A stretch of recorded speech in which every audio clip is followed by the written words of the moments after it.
Hi! As promised, I am going to give you an update of my Monstera Adansonii, which I've propagated via the layering technique. As you can see, the mother plant and the new plant, they are still attached. I haven't cut off the vines yet, so they're still attached via here. And it has really taken root and has grown. Look at the amount of leaves on this baby. Small, the leaves are still small, but if you let it climb, the leaves would get bigger. But I like it as a trailing plant, so I'm just going to allow it to trail and keep the leaves small. I love small leaves. Now let's check on the root system. I haven't checked on it since a month ago, which was when I layered this plant. And let's see, I'm sure there are lots of roots going on there. You can see two there and there.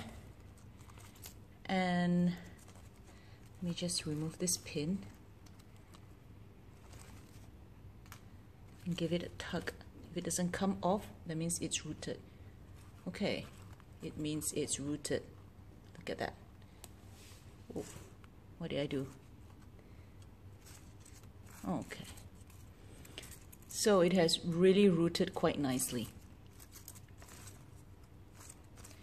I can actually cut the plant off from its mother already, but I quite like it looking like that at the moment, so I'm not going to do that. As for the mother plant, it also has grown. I have twined one of its vine back into the pot. As you can see here. Yeah, I do weird things like that. So I'm just going to let it wind back into the pot and take root, which I'm sure it has. That's why it's growing so well now.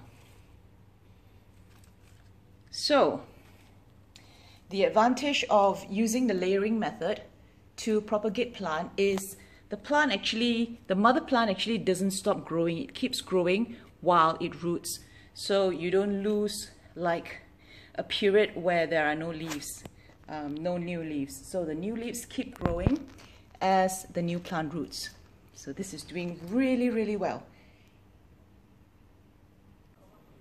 Alright, the other plant that I wanted to update you is this Gloriosum. The Philodendron Gloriosum, which was decimated by spider mites, if you have seen the other video I did on it.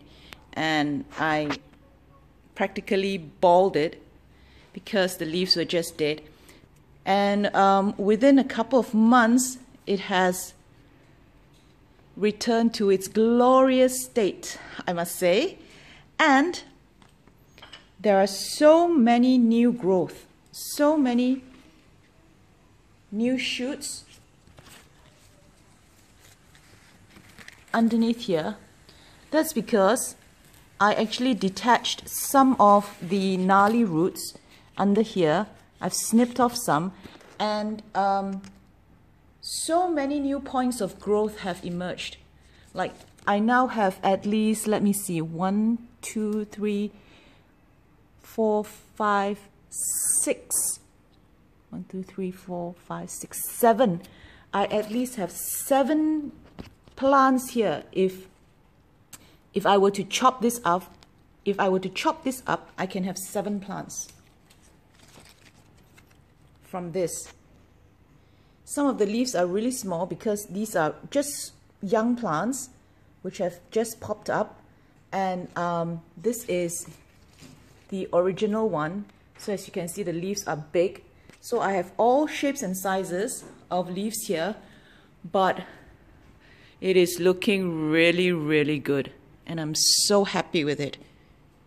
So happy. I thought I was going to lose this plant because of the spider mites, and then I burned the leaves because I used neem oil, too much of it, and I used soap to remove the spider mites.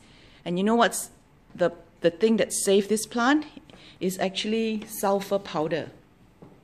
What I did was I bought some sulfur powder from Ace Hardware, and I mixed it according to the instruction, mixed it into a solution, and I sprayed it on the leaves, and it just killed all the spider mites, and there are no burn leaves at all. So sulfur is really good.